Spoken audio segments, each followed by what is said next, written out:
Welcome to Take a Breath, a podcast for creating practical calm in the messy middle of midlife. I'm Polly, and this is your space to pause. Because life in midlife is full on, between work, family, menopause, and the mental load, your nervous system can easily end up in constant overdrive, leaving you feeling exhausted, reactive, and overwhelmed by even the smallest things. Each week, I'll share my own tools alongside honest conversations and practical nervous system support to help you create more calm, peace, joy, and inner steadiness, not by escaping your life, because that's totally unrealistic, but by meeting it differently. So whenever you're ready, let's take a breath in through the nose. Feel your belly rise, your ribs expand, and as you exhale, let's begin. Hello, and welcome back to Take a Breath. Now, this episode is such an important one because when we are feeling like it is time for a change of career, of direction in our work, and we don't make that change, we can feel really stressed and really out of alignment, and it can really start to get us down. So this episode is here to really help you to take some of those steps towards finding out what it is that you really truly want to be doing in terms of your career, your purpose, and all of that. So in this episode, I'm joined by the brilliant Ashley Jablow to talk about exactly this, navigating career shifts in midlife, especially when you're feeling called towards something new, but you're not quite sure what that next thing looks like yet. Ashley is the founder of Wayfinders Collective and someone who brings such a thoughtful, grounded approach to change. She previously served in the Obama administration as a Presidential Innovation Fellow, leading design strategy and technology projects at a national level. So Ashley really knows her stuff. In this episode, we explore those very real identity transitions that I'm sure you are familiar with. I certainly am, that come with this stage of life. And actually how to start moving towards change. And also we talk about the importance of really reconnecting with who we are. This really is one of the most powerful clarity tools that we all have. Ashley also shares her really fascinating 4-step coaching framework, which she has designed and turned into these amazing sounding journals, which she has created using her artwork as well. But she explains all about that in this episode. And another thing which she shares, which I really loved, was how building an alter ego might just give you the courage to move forwards, which perhaps you've been lacking. So this really is an episode for anyone who's wondering if it's too late to begin again, because it absolutely is not. So without further ado, please welcome the absolutely wonderful Ashley Jablow. Ashley, it's absolutely lovely to meet you and welcome to Take a Breath. Oh, thank you, Polly. I'm so looking forward to our conversation today. Me too. So Ashley, it'd be really nice just if we could start by you telling us a little bit about yourself, a little bit about your background and how it's led you to come to the work that you're doing today. Yeah, well, it's funny because I'll just say, by way of introduction, I went to business school a number of years ago. And in business school, one of the main kind of jobs that you have is to look for a job, right? It's kind of a 2-year job search. And I did a lot of informational interviews with people who had careers that I was excited about and wanted to emulate. And invariably, I would ask them, like, how did you get that job? How did, tell me what is the prescription, right? The steps. And they would always say, well, one thing led me to the next, which led me to the next. And 20 or 30 years later, it all makes sense now, but I really didn't know what I was doing at the time. And it's funny because now I totally understand where they were coming from because my own career and life has been really a windy path. I started my career in the nonprofit sector. I've always been very mission and impact driven. Like I said, I went to business school, ended up very kind of randomly in the world of design thinking and innovation. So I learned practices and methods and even mindsets for designing new products, services, programs. I took that training and spent 2 years working in the Obama administration as a presidential innovation fellow, went into the private sector. I've been all over the place. And in 2017, I got very unexpectedly laid off. My son was 4 at the time, and my husband and I were still trying to figure out like how to parent and how to make money. And I never had the rug pulled out from under me like that. And I worked at the time when I was getting that job um, with a coach. And when I got laid off, she was one of the first people I called. And she said, Ashley, have you ever considered becoming a coach? And I knew, and my heart went into my stomach. And I was just immediately knew she was on to something. And that was 8+ years ago, and I have not looked back. So now I work, I have my own business, Wayfinders Collective, and I work as a coach, a facilitator, a workshop designer. I get to do all sorts of things, including an author and an artist as well. So I have made up the best job I could ever imagine. And it's really enabled me to also create a life that I love, which is so important to me. Yes, I love that. And I love what you said about being a windy road because I totally relate because it's nowadays it's very unusual to have one job and stick with that job and be with that forever. I mean, me too. I have had many different careers, not just jobs, but careers from Yes. public relations to teaching in schools to having my own franchise business to doing what I'm doing now, which is a business which is mainly which is a mixture of coaching and breathwork and all of that. And it's taken a while to really truly figure out, and I'm sure it will continue to evolve, but it has taken a while to truly figure out, what am I here to do? What feels most aligned to what I want to be doing?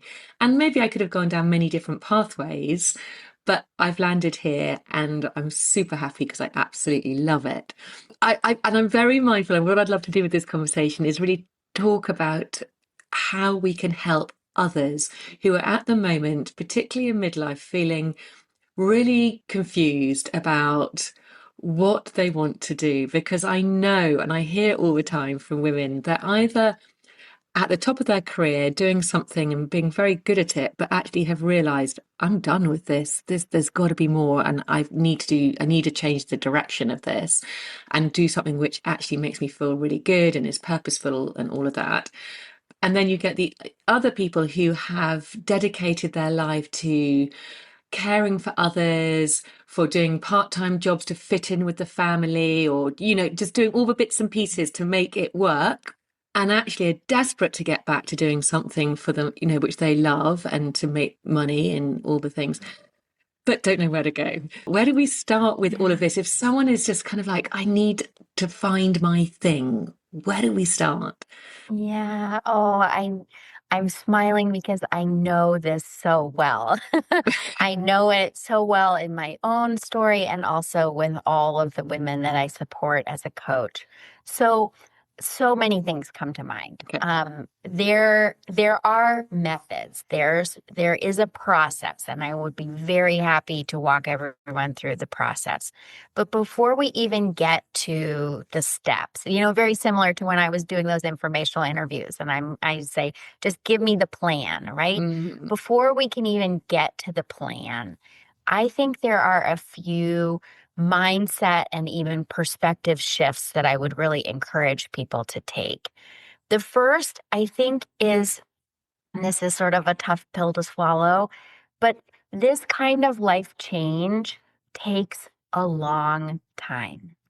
And that is in direct friction with the urgency that so many of us feel to create immediate change, Hmm. right?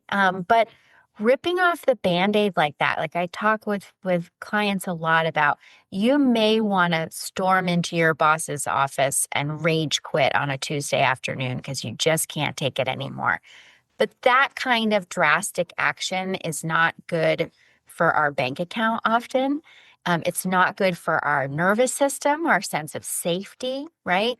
It's not even good for all of the kind of buy-in that we need to get from the people around us as we make these changes. So the first thing I really want to encourage people to remember is that this kind of change takes time, and that's a good thing. That's not something to resist. And if you think about, I often think about my life as seasons. So what season am I in right now? It has helped give me permission to say, I'm in a season of evolution or iteration or whatever it might be. And seasons are sort of open-ended in terms of how long they can last for, right? If you've been through a season of grief, you know it takes a while. So that's the first thing I want to encourage people to remember is that we can't rip off the Band-Aid. When you talked about, we need to do what's best for our nervous system, Mhm. and this podcast is all about really trying to create a sense of calm in our really busy lives. And yeah, I really like that because part of this, I think, is to try and find that alignment within our nervous systems to feel good.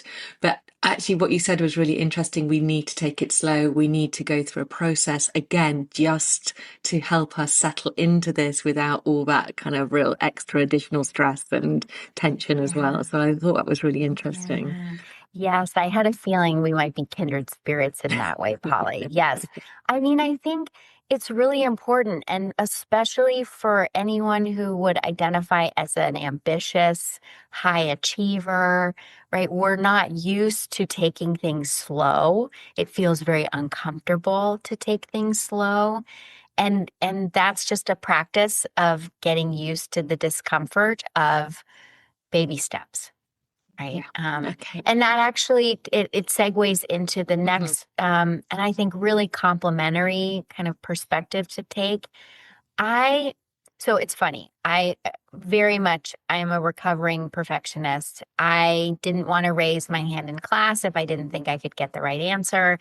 I didn't want to apply for a job if I didn't think I would get it. Like I want to succeed, and that is normal, natural. Of course, when it's taken too far, it can be sabotage. Um, the thing is, one of the toughest lessons that I've had to learn and that I am now a complete convert around is the idea of working in drafts. So instead of I've got to, I'm a stay-at-home mom today, and by tomorrow I need to be a corporate level decision maker. First of all, it doesn't happen that fast, as we just talked about. But second of all, it's really not fair to place those kinds of expectations on what success looks like right out of the gate. Instead, I really encourage people to think about really small, incremental steps that serve like drafts, just like an author writes drafts of a manuscript and is constantly refining it and editing it and clarifying it. We can do the same with the steps that we take to create change in our lives. Mhm. So often I'm asking, what is the smallest, fastest, cheapest thing that I can try today to help me learn? And once you learn, you can then take that insight and say, okay, now what is the next smallest, fastest, cheapest thing I can do? And again, that's sustainable for our bank accounts. It's sustainable for our nervous system. And over time, we're actually making progress. So, in terms of actually getting that clarity in terms of what that smallest, tiniest step is, how do we go about that? So I think one of the things that's really interesting about creating change in midlife is that we are not starting with a clean slate. This is not like when you graduate from university and you're like, I'm just going to wave a magic wand and do whatever I want, right? We have structures and systems and responsibilities and obligations around us. So the first two things actually that I would really encourage people to do is first to take a pause and look around themselves, look around and discover. And when I say discover, what I really mean is bring curiosity to what is my current situation, right? Like, what does my life look like right now? What brings me joy? What's feeling hard? Who am I at this stage of my life? And then also look at like what's inspiring me right now? What are the conversations I just can't get enough of? The topics that I would love to always talk about. So there's a period of discovery that's kind of like taking stock and bringing in information and learning. And then there's a period of what I call defining. So this is where we can get really like sort of practical about what are my family's financial needs? What is my schedule? What are the real constraints that I'm living within? And also, what are the opportunities, right? The first one that comes to mind is if you have young kids and they're about to go to school, right? Suddenly, there is an opportunity on the horizon where you may have more time and available space for work, for example. So, pausing to discover, like, what is my life right now? And then define what do I actually need? Those first two steps are really powerful foundation building for starting to create change. Hmm. Then we can imagine what we might do and we can start taking action. But starting with that foundation of just like, where am I at this point in my life and what matters to me? That's where we want to begin. That makes so much sense. I mean, for me, it's so interesting. What led me here was an experience, was with my own experience. It was a while ago now, but I was really struggling with perimenopause. I didn't know, it was at a time when that just wasn't spoken about. No one knew what it was, and I eventually discovered what it was, and so I was compelled to learn everything about it. I was so angry that I didn't know anything about it, and I thought, my goodness, so many other people must not know about it. So I just learned and did loads of research, loads of courses, and that sort of set me on my path. And then I just couldn't get enough of like health podcasts and all of it. And so it's true what you say. It's like follow what interests you, follow what lights you up. And and I still am obsessed with sort of health and wellness and all of that side of things. So it very naturally took me into down that road. And I think that, yeah, I mean, that just makes so much sense. It's following what interests you and what lights you up. Yeah. Yeah. And what you made me think about, Polly, too, is the idea that often when we're feeling that sort of internal misalignment, that agitation around like, I'm not happy where I am, and I'm also not exactly sure what to do about it. One of the things that happens is we can, I say, sort of jump to solutions Hmm. before we even really know what the problem is, right? And clarifying the problem you want to solve, it sounds almost like too obvious, but if you don't really know what problem you're trying to solve, you're not going to get to a solution that actually resolves the problem, right? Hmm. A great example is like you might be really unhappy at work, and so you assume you need to go get another job, right? I hate my job, so I should go get another one. I personally have had the experience where I have gone to a new job only to realize that the problems from the old job have followed me Yeah. to the new one, right? So, what if it turns out it's not that you hate your job, but with a bit of discovery and a bit of defining, you can actually see I'm not learning. That's actually the problem. That's the root, right? And then suddenly, if the problem is actually, I want to start learning, or like the vision is, I need to start learning, the solution may not be going to get another job, right? So starting with, do I even know what the problem is such a powerful, curious place to begin and so important. So for those people who are wanting to get into a job who perhaps aren't coming from a job or just kind of like they really do want a new direction, in order to do that, they maybe have identified the problem or that, they want something new to do, they want something different to do, that actually yeah, they were a bit stagnant in their old job. It's like not lighting them up. So presumably then it's just really thinking about the direction in which they want to go in. And also, would you say that you need to start looking at what your skill set is? Is that important here? What are you Mhm. actually good at? Or is it more important to go for something which actually you just really love?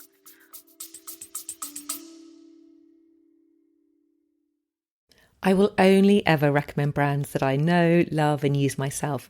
And one of those is Ancient and Brave. Honestly, they've become part of my daily habits. The very first thing I do every morning is pour myself a big glass of water with their true hydration in it. It feels like such a simple ritual, but it really sets me up for the day. And I know I'm properly rehydrating with their blend of electrolytes and minerals, especially before I exercise, which I always do in the morning. Then later on, when I make my coffee, I stir in their true collagen powder into the coffee. Now it blends in straight away, no fuss, there's no taste, and collagen is something we naturally lose as we age, but it's so important for our skin, joints, and overall vitality. Now, I'll be honest, Ancient and Brave may cost a little more than some of the tubs you'll spot on supermarket shelves, but the difference is you're getting the highest quality ingredients, sourced with integrity and tested to a higher standard, and absolutely no nasties added. That's why I trust them and why I think they're worth every penny. And because I want you to be able to try them out for yourself, I've got a special offer for you. As a listener of this podcast, you can get 20% off your very first order. All you need to do is click the link in the show notes and pop in the code POLYW20 at checkout. They've got more than just collagen and hydration too. They've got creatine, they've got blends, supplements. So it's a perfect chance to explore their range and make the most of that 20% off. Oh boy. I mean, that's the age-old question. It's like, can you make money doing things you love, right? And anyone who is an artist in their heart or in practice knows, there is that old trope about artists not being able to make money, right? It is a natural tension to wonder and to grapple with, um, you know, can I earn money doing the thing that lights me up? And I am an optimist and I always say yes. And I think, again, things happen over time. So, one of the benefits of being in midlife and being able to look around at the life that you've created is that you have real constraints, and constraints are actually a blessing. I learned in innovation that, if you think about a brainstorm, that sort of classic image of a brainstorm, you think it looks like just throwing ideas out and like, spaghetti on the wall, whatever sticks. And the best brainstorms actually have rules, they have constraints for how to participate. Because once you are within those guardrails, you feel safe.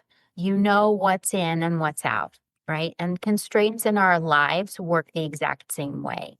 So if you are feeling the constraint of my family's finances need to be at a certain place, then I would say don't shy away from that. That's not something to kind of turn a blind eye to. Mhm. Instead, I would say, okay, so realistically, right now, you probably want to focus on what are your most marketable skills, right?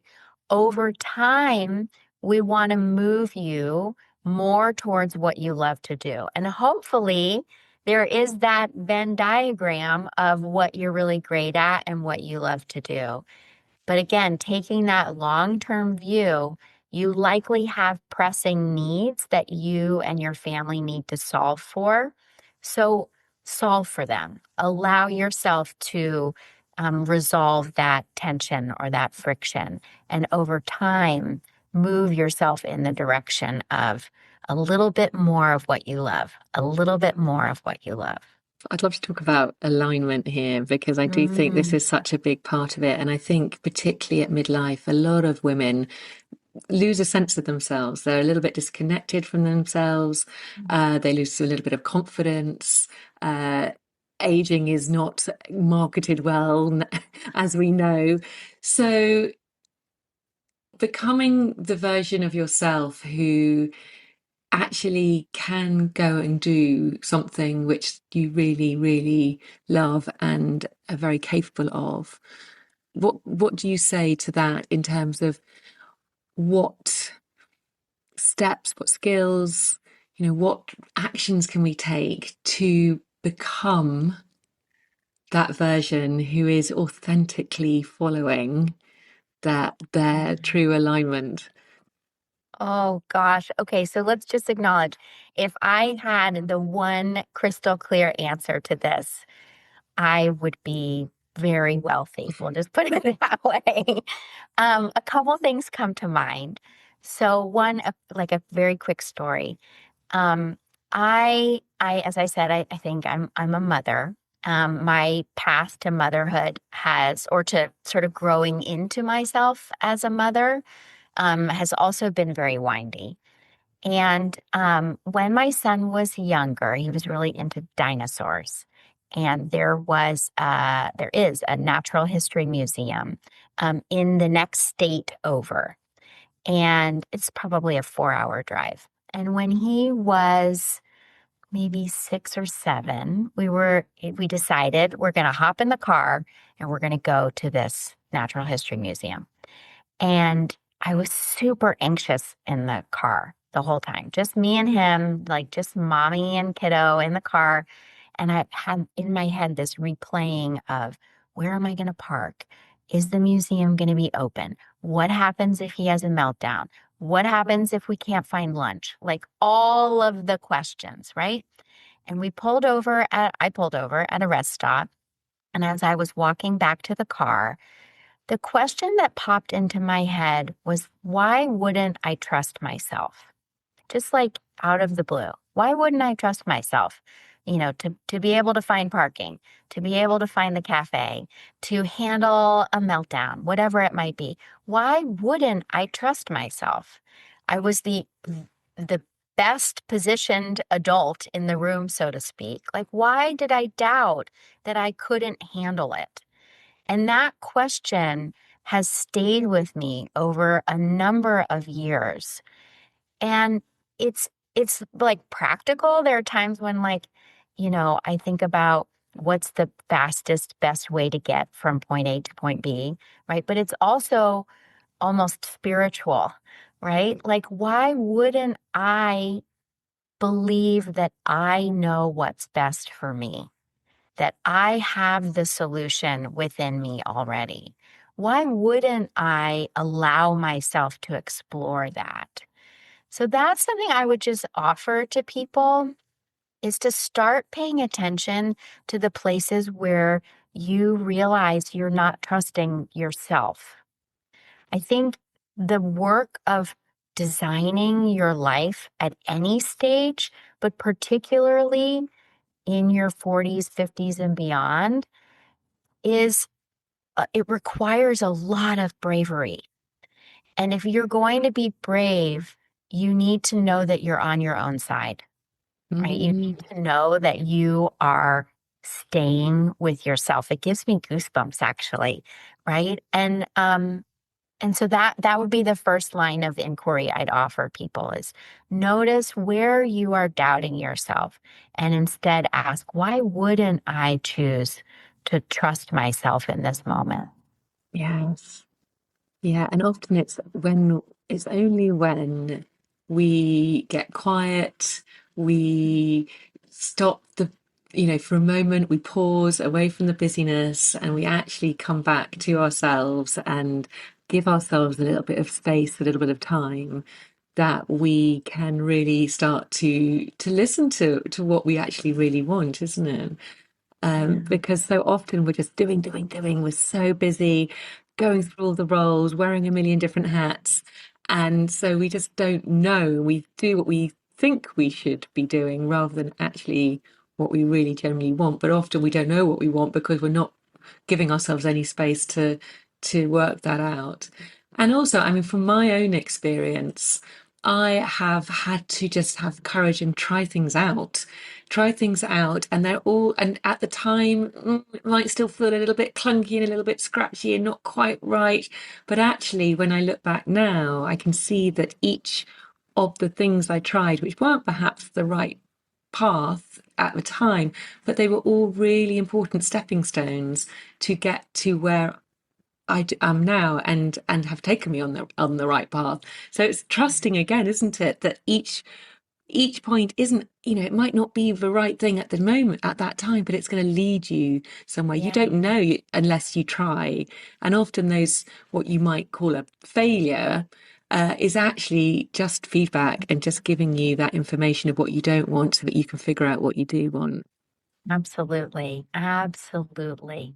So let's go back to your different steps then. So you've got your journals which you have Yeah. created. So do you want to just talk us through those, Ashley, and just Yeah. to let us know how we can kind of follow a structure to work out what we might want to do? Yeah, absolutely. So, it's funny in 2020 when the world turned upside down, and like nothing made sense, in the spring of 2020.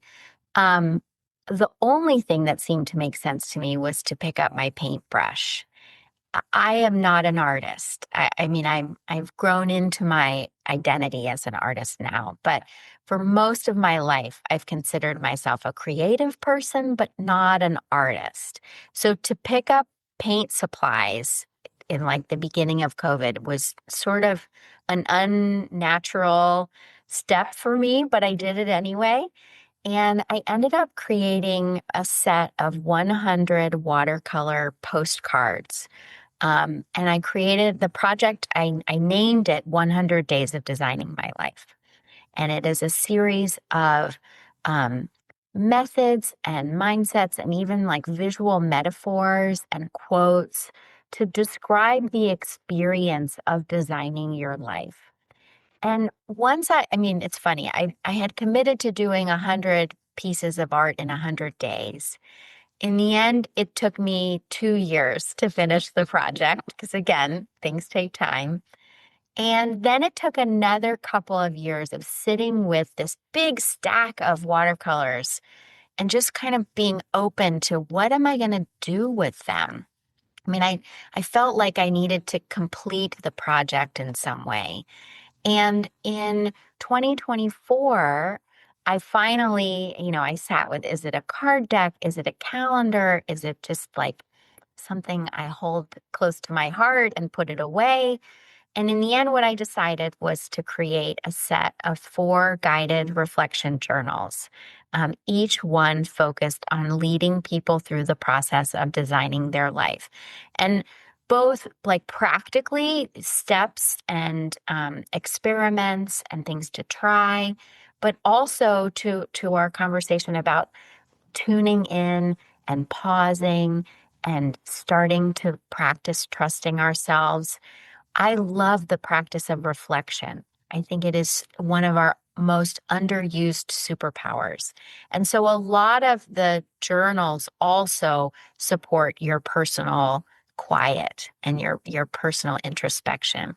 But each journal is built around these 4 steps that I teach and that I coach people through: discover, define, imagine, and iterate. And so each journal holds 25 of the watercolors, as well as individual prompts and some narrative to help you really kind of dive into each one intentionally. So, as I said, the first step, discover, it's all about who am I today and taking stock of what what's going on in the world around me and also what's going on inside me. The second step is define, which again is about clarifying and naming your values, your priorities, your criteria for success. The third step, imagine, is all about wishing and dreaming and visioning and ideation, if you will, which I know even with all I said about constraints, it's so important that we are harnessing our creative imagination as well when we're doing this work. And then finally, the last one is iterate, which is all about working in drafts, starting small, prototyping, experimenting, learning, and then incorporating the learning into your next action steps. And so the journals help guide people through that process. And it's been such a gift to share them with folks and hear how they are using them and taking inspiration from them to create a life that they love. Oh, I love it. Oh, gosh, what an amazing way to use your 100 watercolors. I love how yeah, that's a really lovely process to go through. What was the first one again? The first one was discover. Discover. So that's really Discover. about discovering Yeah. yourself. The next one was define. Mhm. So that was an interesting one, isn't it? About defining your values, because I think that's something which a lot of us don't do on a regular basis. And yet, when you do it, you realize that actually your values have probably changed quite considerably. How do you take, Ashley, people through the process of discovering what their values are? Mm. Oh, I love that question, Polly. So, and it's funny, it all comes back to continuing to practice trusting ourselves. Because often what I find is that many of us pick our heads up at some point in midlife and say, are my values actually my own? Or did I inherit them from someone else? Mm. Or almost like a thumbprint, like who has imprinted values on me that actually maybe are not authentic or true for me? One of my favorite ways to tune into values that are actually yours or mine is to look around our spaces, look around our homes, and identify what values are present in a room that we love, for example. Like, I'm not suggesting you go look in your junk drawer for what values are present, okay? Because we all have a junk drawer. But if there's a room, if there's a space, even if there's a location that you love, I would invite you to go into that space or go to that place and consider what values are here for you. When we are in harmony with our values, we feel it in our physical body, right? We feel relaxed shoulders, maybe. We feel even breathing. We may even feel that sense of flow, however you experience that. And so when you're in that environment and you can look around, you start to see what's here.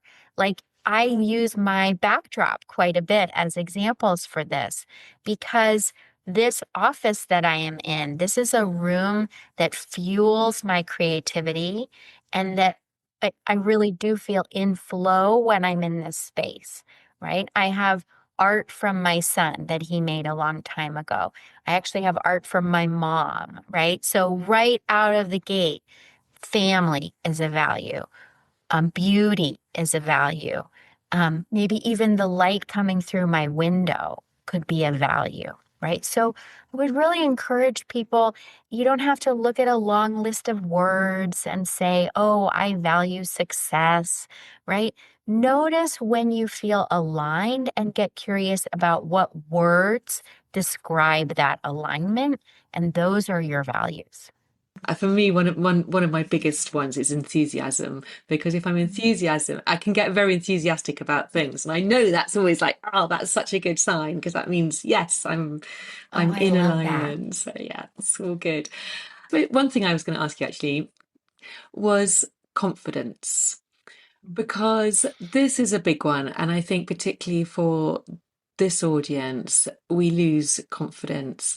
And when we're trying to figure out what's next or change or make a big change, it can feel really scary. How do you help people with this, which can sometimes be a Yeah, bit of a block and a bit of a barrier? absolutely. Absolutely. So I love words and I love thinking about definitions of words and, just kind of understanding like what is confidence, first of all. And there's a lovely quote that I think of often by a woman named Debbie Millman. She's a very accomplished designer and author. And she says, confidence is the successful repetition of any endeavor. So in plain English, the more you do something, the more confident you feel about it, right? So the question becomes, how do you get started? And one of the things that I love to play with in my coaching practice is the idea of alter egos. So there's a lot of research that shows like high performance athletes, for example, when they adopt what's called an alter ego, an alternate version of themselves, they go onto the field or the court and they outperform how they would have as compared to if they just walked on as themselves. I mean, Beyonce has Sasha Fierce, right? Like there are lots of examples of alter egos. And so I think one place to play and be creative is to consider if you're having a hard time stepping out and trying something as yourself, might there be an alter ego that could support you? Sometimes I talk about it like having an inner team, players on the bench, so to speak, that I can pull out and put into the game if I'm feeling like a little wobbly, right? So I have an alter ego who I call my warrior goddess. And she is the version of me that I hold on to when I need to say something hard but true. Like I think of her as sort of like Mother of Dragons from Game of Thrones, right? She Yes, yeah. stands at the top of the mountain with the flag and she says, we've got to go into battle, right? And so, might there be an alternate version of you? And I do believe that they are always parts of us, right? So this is not just pretending. I think if you have a desire, for example, to take a painting class, that's just the first example that comes to mind, and you say, but oh my gosh, I don't feel confident. I wouldn't know what to do. I wouldn't know how to hold the brush. Like, there's already a part of you that has this inner desire that's waiting to be expressed. And so, what are the characteristics of an alter ego that you might adopt that could help you walk into that art room, right? Into that classroom? It's not an alter ego that has to be like a proficient in painting at all, right? But maybe that is a part of you that's more brave, that's ready to try, that's even open to failure. And then from there, you could say, well, who are they? Let's build out that character. Even what do they wear? Right. And then maybe you wear something like that to your first art class to help you embody that spirit. So it sounds kind of silly, but there is research that shows, Mhm. and certainly if Beyonce is doing it, I'm all for it. Like, why not give it a try? It's still genuine and authentic to you. It's just bringing out a different aspect of yourself in service of getting started, right? And then again, the more you do it, the first time you walk into the art room for class will be a little scary. The second, third, fourth, and so on, you know what you're doing, and you can Mhm. walk in there with confidence. Hmm. Yeah, no, it's not silly at all. I guide a lot of breath work and meditations, and we do a lot of visualization about who we want to be and who's the highest version of ourselves, and we really step into that and body that version of yourselves. And in a way, it's very similar to this. It's really, envisaging and imagining, how would you stand? How would you talk? How would you breathe? Yeah. Where are you? And it's giving you that real sense of confidence that you perhaps might not feel like you've got, but when you can embody it into a different version of yourself and become that, then yeah, it's great. I think Yeah. it's a really fun Yeah. thing to do. And again, it's just to be playful with it Yeah. and give it a go. So yeah, I absolutely Yeah. love that. And if I could, I would also just say, like, start small, right? If again, with the art class example, maybe signing up for an art class feels too big. So go to your local art store and walk the aisles, right? And just enjoy being around the supplies, right? Mhm. Maybe that's the first step. Again, what's the smallest thing that we can do so we can start to get those repetitions in Mhm. and build our confidence that way. Yeah, absolutely. For anyone, Ashley, who's interested in your journals, where can they find them? Because they do sound absolutely fantastic. Oh, that's great. Thank you. So, the best place to go is lifedesignschool.co.co. One of my latest projects is called Life Design School, and it is where you can find my journals.